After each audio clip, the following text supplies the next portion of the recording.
আল্লাহ যার রব, মুহাম্মদ রাসূল, কোরআন যার কিতাব, ইসলাম যার ধর্ম, এই চারটি সর্বশ্রেষ্ঠ দৌলত নিয়ামত যার আছে, সে নষ্ট হবে কেন? সে চরিত্রহীন হবে কেন? সে বরবাদ হবে কেন? কিসের অভাবে মিয়া তুমি হারিয়া গেলা? কিসের অভাবে? এই চারটাই তো সর্বশ্রেষ্ঠ। আল্লাহই সর্বশ্রেষ্ঠ, মুহাম্মদ সাল্লাল্লাহু আলাইহি সাল্লাম সর্বশ্রেষ্ঠ, কিতাব কোরআন সর্বশ্রেষ্ঠ, ইসলাম সর্বশ্রেষ্ঠ। তাহলে চারটি সর্বশ্রেষ্ঠ নিয়ামত আমার কাছে আছে, আল্লাহ আমার দিছে, আমি এরপরও পথহারা হব? এটা কেমন কথা? কত বড় জুলুম, কত বড় জুলুম। এই জন্য এর চাইতে বড় দুর্ভাগ্য আর কারো হইতে পারে না যে আল্লাহকে পেয়ে ভুল পথে চলে গেল, রাসূল সাল্লাল্লাহু আলাইহি সাল্লামের মতো নিয়ামত পেয়ে ভুল পথে চলে গেল, কোরআনের মতো দৌলত পাইয়া জাহান্নামের রাস্তায় চলে গেল, ইসলামের মতো ধর্ম পেয়ে জাহান্নামের রাস্তায়। কেন? কেন? আমি এবার আপনার উত্তরবঙ্গ দাওয়াত ও তাবলীগের মেহনতে ছিলাম। মিয়া সাহেব ৭২ বছর বয়স্ক চাচা, হিন্দু, ওনার 2 ছেলে মুসলমান। তো 2.5 ঘন্টা আমরা 3 জন আলেম ওনারে কালেমার দাওয়াত দিছিলাম, ইমানের দাওয়াত। তো 2.5 ঘন্টা বলার পরেও, বুঝানোর পরেও, চেষ্টার পরে ওনার মুখ দিয়ে একটা বার এই কালেমা লা ইলাহা ইল্লাল্লাহ এই শব্দটা উচ্চারণ করাইতে পারেনি। উনি বলতেছেন আমি এটা পড়ব না। উনি এমনি কথাগুলো মানে, বাংলা কথাটি মানে। উনি বলছে ঈশ্বর অদ্বিতীয়, ঈশ্বরের কোনো অংশীদার নাই, এটা উনি কয়, কিন্তু লা ইলাহা ইল্লাল্লাহ এটা কইতে রাজি না। আমি কাঁদছি পর্যন্ত তখন, চোখের পানি ফেলে, যে হায়, খুব বেশি নিজের কাছে তখন আফসোস লাগছে যে আহারে আল্লাহ, ৭২ বছর বয়স্ক একটা লোক, জীবনে কোনোদিন তার জবান দিয়া আল্লাহর কালেমাটা উচ্চারণ হলো না। আর আমারে আল্লাহ, আপনারে নওজোয়ান ভাই, তোমাদেরকে আল্লাহ কত বড় দৌলত দিছে যে আমরা সেই ছোট্টবেলার থেকে কত হাজার বার এই কালেমাটা পড়তে পারছি। এই সৌভাগ্যের কি মানে, এই সৌভাগ্যের বিনিময় আল্লাহ যে এত বড় কিসমত আমগরে দিছে, এটার কি যোগ্যতা আমাদের? আমাদের কোনো যোগ্যতা আছে কি আসলে? তো আল্লাহ তাআলা দয়া করে আমারে মুসলমান মার ঘরে জন্ম দিয়েছে, দয়া করে আমারে মুসলমান বাবার ঘরে জন্ম দিয়েছে। আমি জানতাম না, কেউ আমরা জানতাম না। লাম ইয়াকুম শাইআম মাযকুরা। আল্লাহ বলেন তোমরা তো উল্লেখ করার মতো কিছুই ছিল না, তোমাদের নিয়ে কারো কাছে কোনো আলোচনা ছিল না। একটি ইউনিয়নের মধ্যে কয়জন মুসলমানের ঘরে হবে, কয়জন হিন্দুর ঘরে হবে, এটা মেম্বার চেয়ারম্যান দায়িত্ব ঠিক করে দেয় না। আল্লাহ তাআলা বলেন কারো কোনো নাম ধাম তো ছিল না, পৃথিবীর কেউ জানতো না। আমি আল্লাহ আমার ফয়সালাতে যাকে যেভাবে বন্টন করার আমি বন্টন করেছি,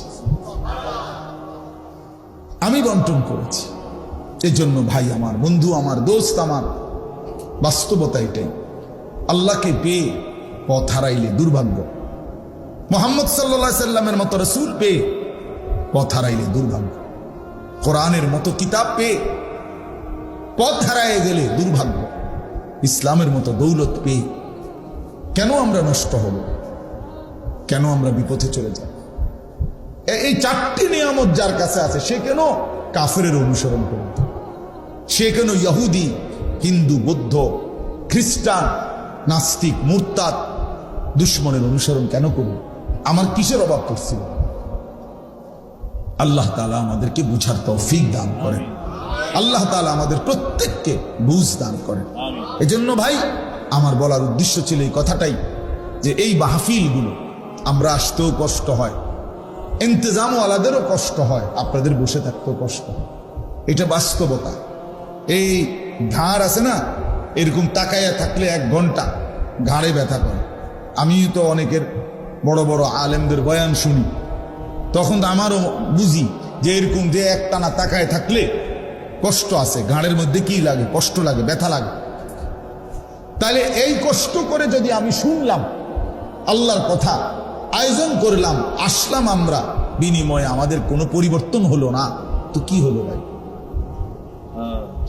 হলোটা কি? তুমি যুবক তোমার মতোই রয়ে গেলা বছরের পর বছর, তো আল্লাহর কোরআন তোমার উপরে কি প্রভাব ফেলল? এই ওয়াজ, এই নসিহত তোমার মধ্যে কোনো পরিবর্তন আনলো না।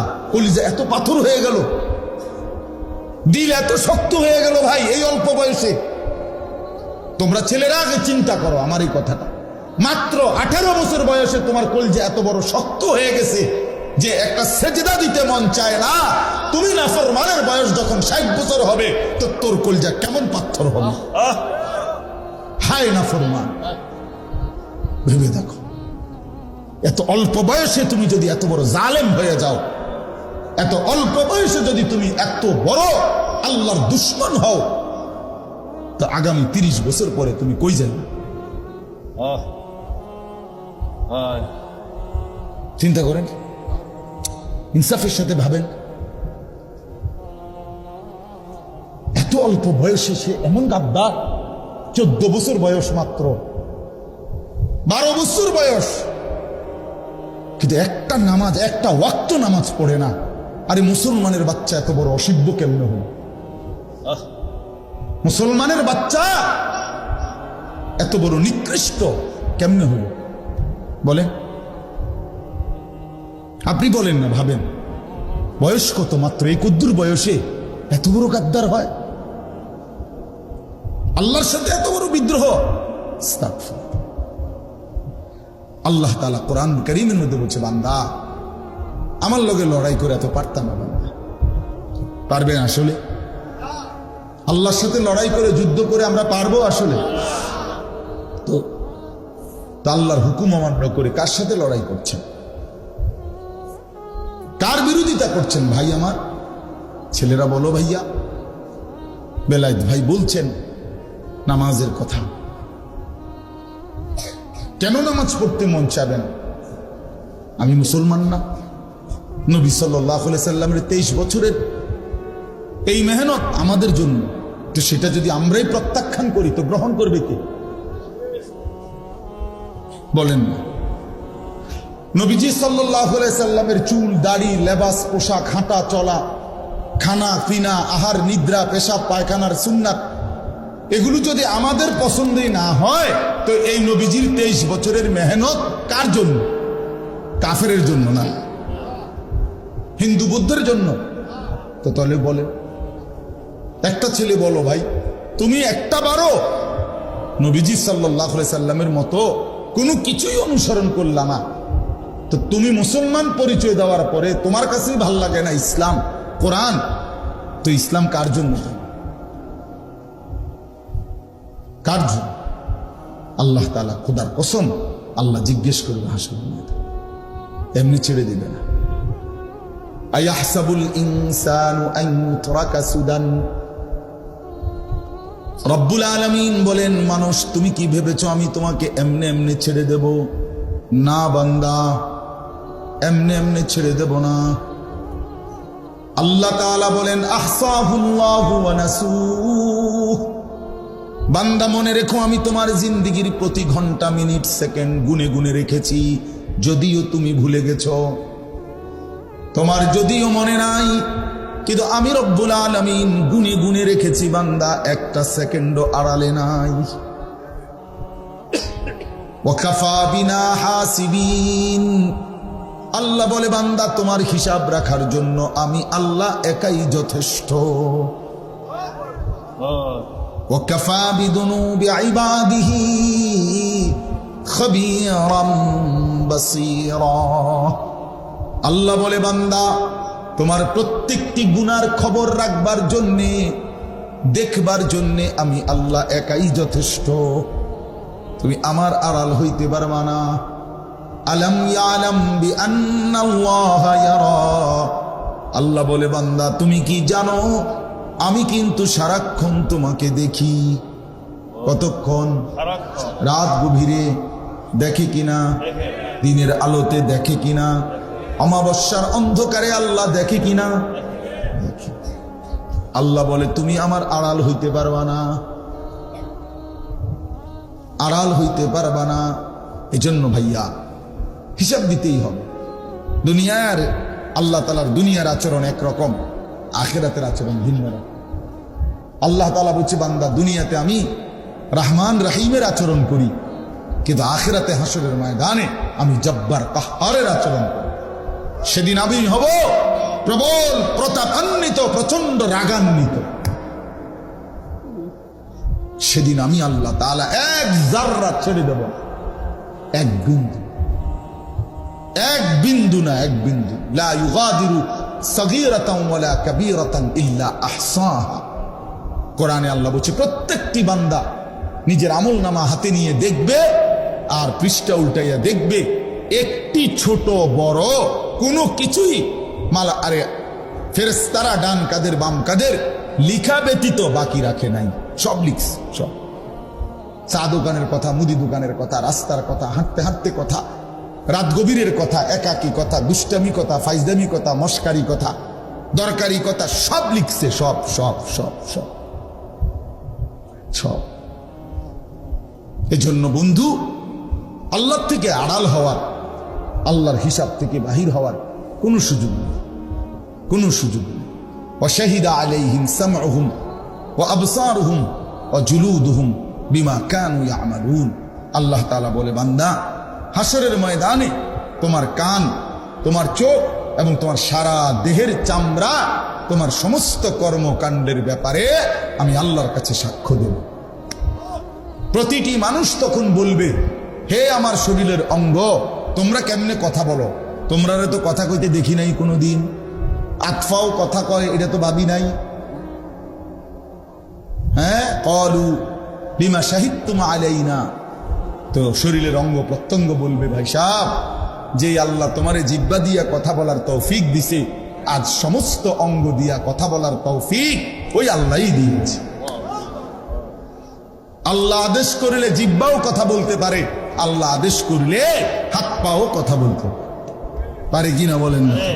আর বহু প্রাণী নবীজির জামানায় আল্লাহর কুদরতে বহু প্রাণী নবীজির সাথে কথা বলছে। তো কেমনে কইল?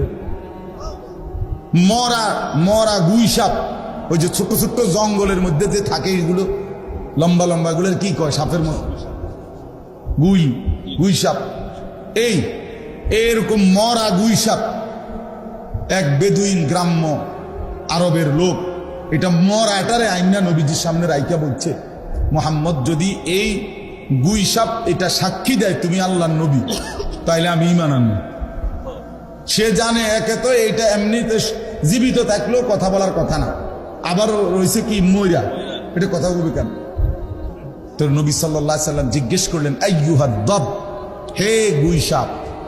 ওইটা বলল, লাব্বাইকা সাদাইকা, হে আল্লাহর রাসূল, আমি হাজির, বলেন। তো নবীজি জিজ্ঞাসা করলেন, মান খালাকাক, তোমারে কে সৃষ্টি করেছে? হ্যাঁ, তো তিনি ওই গুই সাপ বলল, খালাকানি ওয়া খালাকাকা, মান খালাকাস সামাওয়াতি ওয়াল আরদ, আমাকে এবং আপনাকে সৃষ্টি করেছেন ওই একজনই, সাত আসমান ও জমিন সৃষ্টি করেছেন, জি, আল্লাহু আকবার। তিনি আল্লাহ, তিনি আল্লাহ। এবার নবীজি বললেন, মান আনা, বলো তো আমি কে? আমি কে বলো, চেনো তুমি আমারে?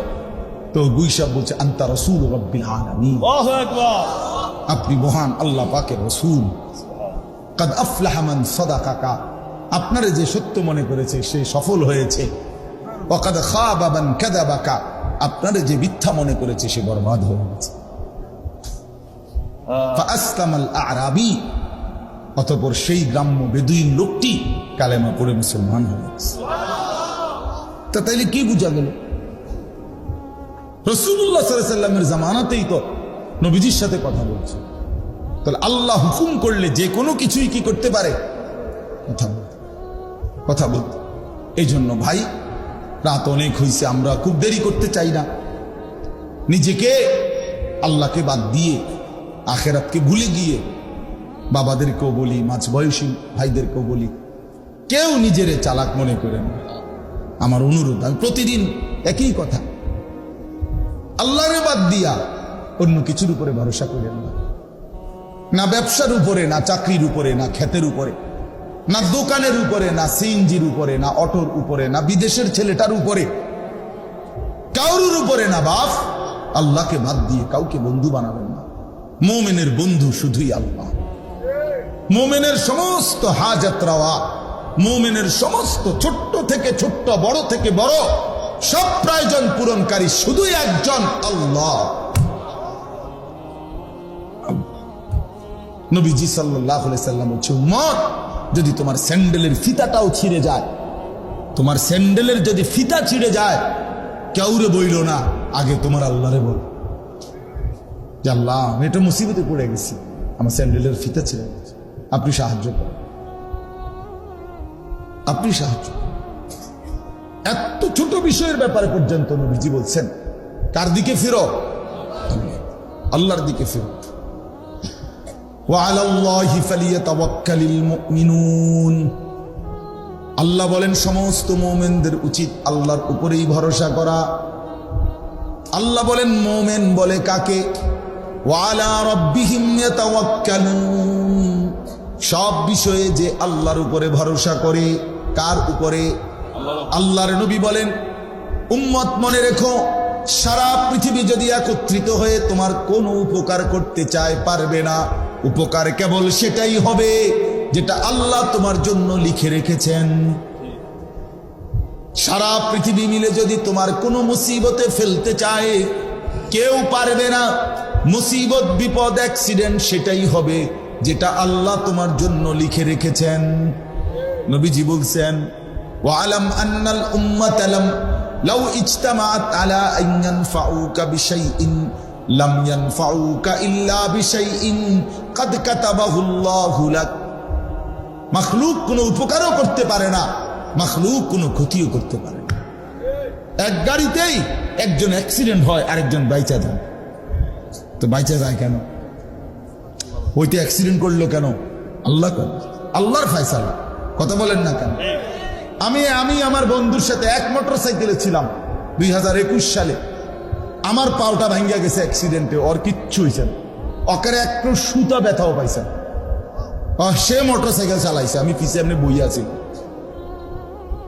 আমার পাওটা ভাঙ্গিয়া গেছে। আজও সেই পাও একটু আমার কাছের থেকে দেখলে কেউ বুঝবে আমি সোজা, একদম পুরা সোজা হাঁটতে পারি না, একটু খোঁড়া হাঁটতে পারি, কিন্তু ওই হাঁটাটা আর কি করি পারি না, সোজা হাঁটতে পারি না। তো আল্লাহ তাআলাই যা, সমস্ত ফয়সালা আল্লাহ। আমরা মুসলমান বাপ, আমরা ইমানদার। আল্লাহকে বাদ দিলে মুমিনের কোনো মূল্য থাকে না। কোরআন শরীফে আছে, আল্লাহকে যে বাদ দেয়, আল্লাহর সাথে যে শিরিক করে, বিশ্বাস করে, ফাকান্নামা খাররা মিনাস সামা। আল্লাহ বলেন তারে যেন ফেরেশতা 7 আসমান থেকে মাটিতে ছুঁড়ে মারে। যাহ না ফরমা, একটা লাথি মারে, একটা লাথি। মুশরিক। আল্লাহ বলেন আমারে বাদ দিলি বেঈমান, সব যাহ।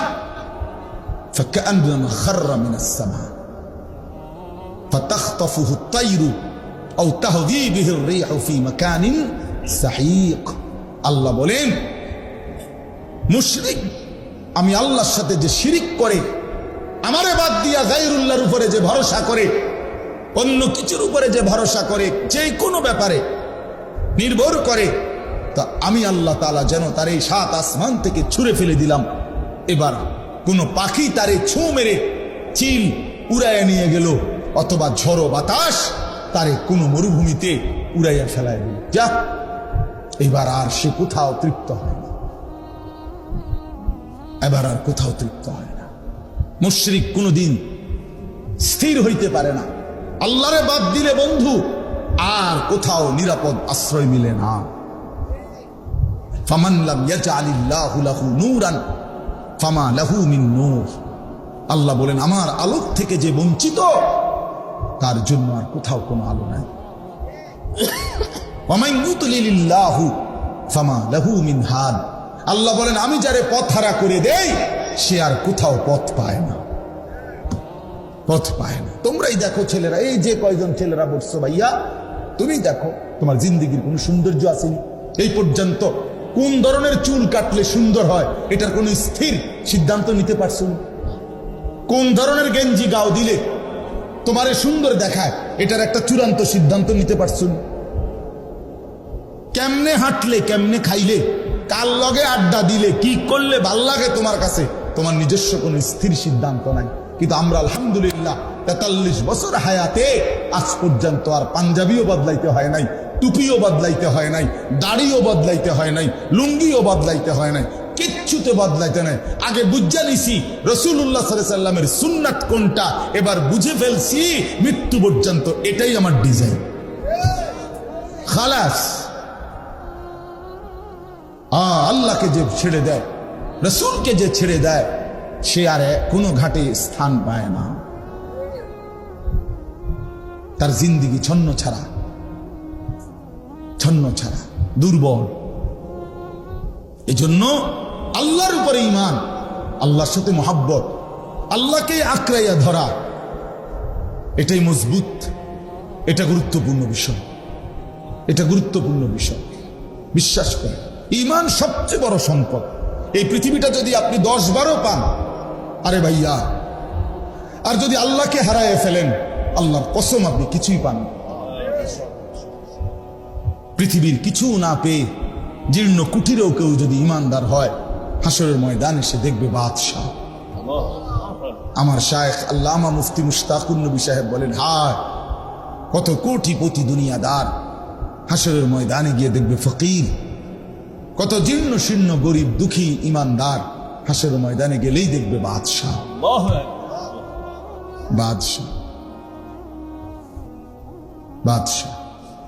এজন্য ভাই এটা জরুরি বিষয়। আল্লাহকে ছাড়তে নাই, আল্লাহকে বাদ দিলে আর কিছুই থাকে না। আল্লাহই মোমেনের বন্ধু সবচেয়ে প্রিয় আল্লাহ। ওয়াল্লাযীনা আমানু আশাদ্দু হুব্বান লিল্লাহ।